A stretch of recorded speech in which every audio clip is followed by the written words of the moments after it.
so I'm going to try and make it worth your while.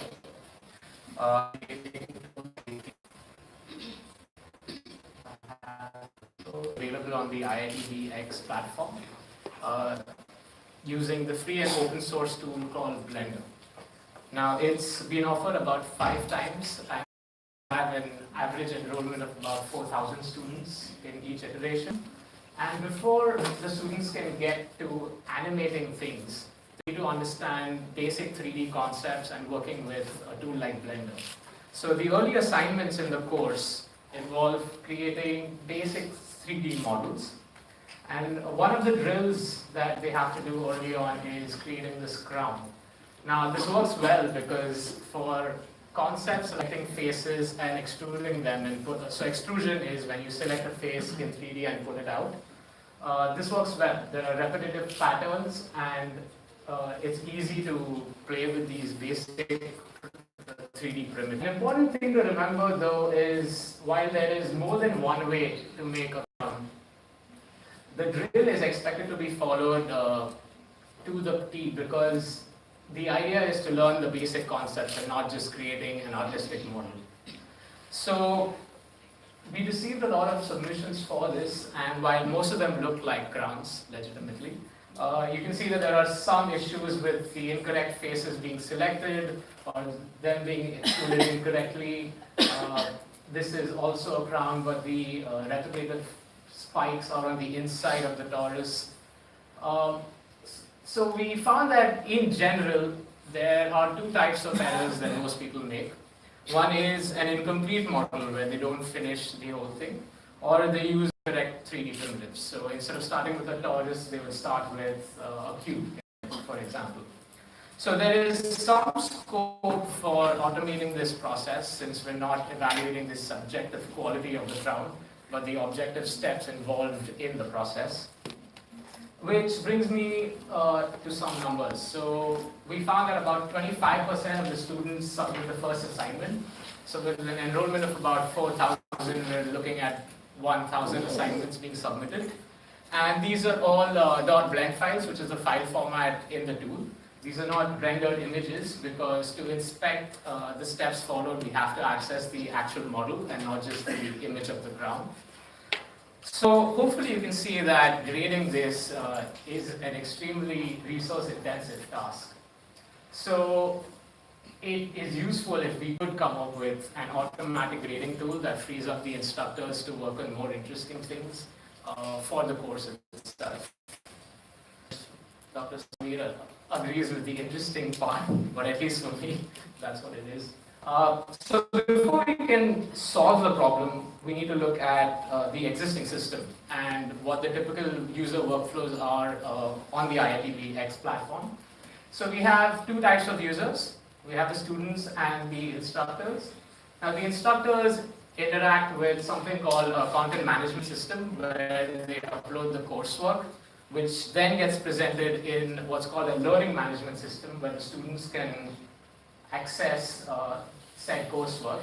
In the example workflow, they're going to access the assignment that I just spoke about.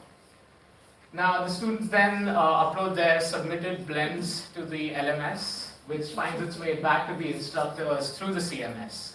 Now the instructors can then evaluate the submissions, upload their assessments back to the CMS, which eventually finds its way to the students. Now, with this context, we decided to inject our tool somewhere in this pipeline.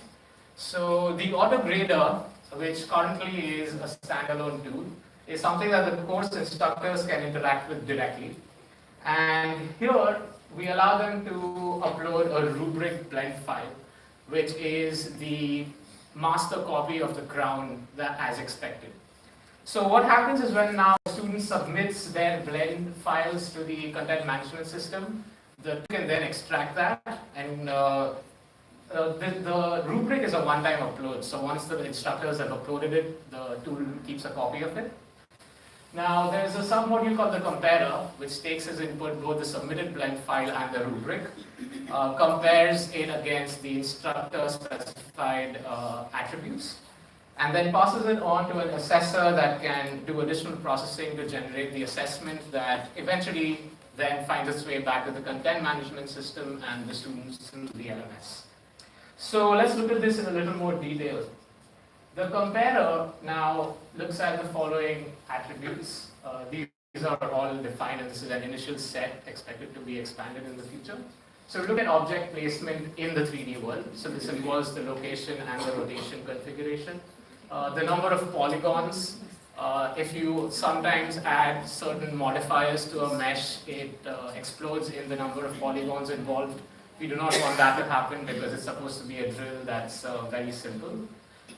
The number of objects, again, you could build a crown starting either from a circle or a sphere, cut out the top and bottom. There are multiple primitives you can use, but we wanted them to use a torus and then extrude, so you should have a limited number of objects. And also an additional free parameter that the instructor can define. In some cases, we use rotation in the global context instead of the local as a free parameter. So now the comparer is implemented as a Python script using the Blender API that is available. Since it's a free and open source tool, you can actually programmatically access the metadata and the objects in the environment itself. And now once we have comparisons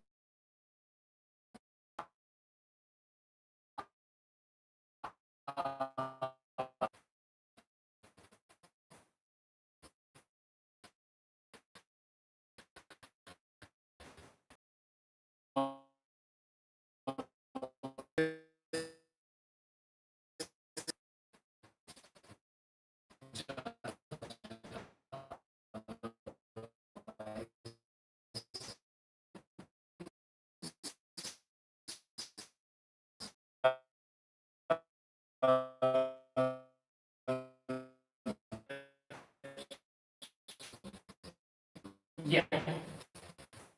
So it's not completely done. It's a short paper. But the ones that we did run have pretty similar. This would increase. But for now, it matches pretty well. Hi. While you design, how you can design it? Actually, if I model a 3D design, I choose different structures and structures will be different. No? How you can clarify those in your rubrics? How you classify those things in your rubrics? Because if I had designed a home with a single floor, Right. if she designed a home Right. with a triple floor, well, how you can distinguish those rubrics? Correct. The initial approach, I don't have a screen to directly go back. So the reason we started with the crown is because it's a drill early on. We're learning the basic concepts of navigating units as such. So the rubric is fairly straightforward because you have that once we have more complex models, they can be correct because there is more than one way to make a house, like you said. So at that point,